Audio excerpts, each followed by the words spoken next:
மக்களே பாருங்கள், இன்னொரு மரம் இருக்குல்ல, ஒரு பெரிய மரம் நம்ம ஃபென்சிங்க்கு அந்த புறம் இருக்கா. அதில் இன்றைக்கி ஒரு சின்ன வேலை பார்த்தேன். அதனால் வீடியோ போட கொஞ்சம் லேட் ஆகிட்டு மக்களே.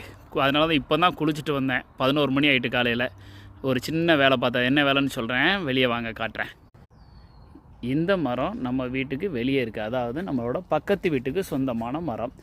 இவ்வளோ காணம் மரக்குச்சிகள் மரம் எல்லாம் மேலே இருந்து காஞ்சி கீழே உளுந்து கிடந்தது. அவங்க அந்த கீழே அடியில் வச்சுருந்தாங்க. அதை பார்த்துக்கிட்டே இருந்தேன். இன்றைக்கி காலையிலேயே பேக் எடுத்துகிட்டு வந்து எல்லாத்தையும் ஒடித்து பேக்குக்குள்ளே வச்சுட்டேன். நாளைக்கு காலையில் குப்பை எடுக்கவங்க வருவாங்க. அவங்க கூட நம்ம வீட்டில் ஒரு 10 குப்பையோடு சேர்த்து இந்த 2 குப்பையும் 12 குப்பையாக அள்ளி போடலான்னு முடிவு பண்ணிட்டேன்.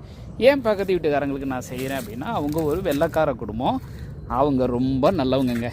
அவங்க வீட்டில் புல் வெட்டினாலும் சரி, அவங்க வீட்டில் ஸ்னோ க்ளீன் பண்ணாலும் சரி, அவங்க நம்மளோட வீட்டையும் சேர்த்து பண்ணுவாங்க. அவ்வளோ நல்லவங்க அவங்க. அதே மாதிரி என்னோடய வீட்டுக்கு பேக்யார்டு கிடையாது. என்கிட்ட எந்த விதமான டூல்ஸும் கிடையாது. லேண்ட்ஸ்கேப்பிங், கிராஸ் கட்டிங் எதுவுமே கிடையாது. எல்லா டூலும் அவங்க தான் தருவாங்க. லான் மூவர் எல்லாமே அவங்க தான் தருவாங்க. கடந்த 4 வருஷமாக அவங்ககிட்ட வாங்கி தான் இலவசமாக பண்ணிக்கிட்டு இருக்கேன். ஸோ அவ்வளோ ஒரு நல்ல வெள்ளைக்காரங்க அவங்க. ஸோ அவங்க அப்படி இருக்கும்போது நம்மளும் அது மாதிரி இருக்கணும்ல. அதனால் பேக் எடுத்துகிட்டு வந்தேன். ஃபுல்லாத்தையும் எடுத்து நீட்டாக கட்டி வச்சுட்டேன். அவங்க ரொம்ப ஹாப்பி ஆகிட்டாங்க. பார்த்திங்களா, மரம் காஞ்சி போச்சு. இனி கொஞ்சம் நாளாக அந்த மரம் உளுந்துக்கிட்டே தான் இருக்கும். அவங்க வீட்டில் உள்ள மரம் என்ன. ஆனால் அது எத்தனை நாள் உளுந்தாலும் சரி, அதை எடுத்து நீட்டாக பேக் பண்ணி குப்பையில் போட வேண்டிய நம்மளோட கடமை.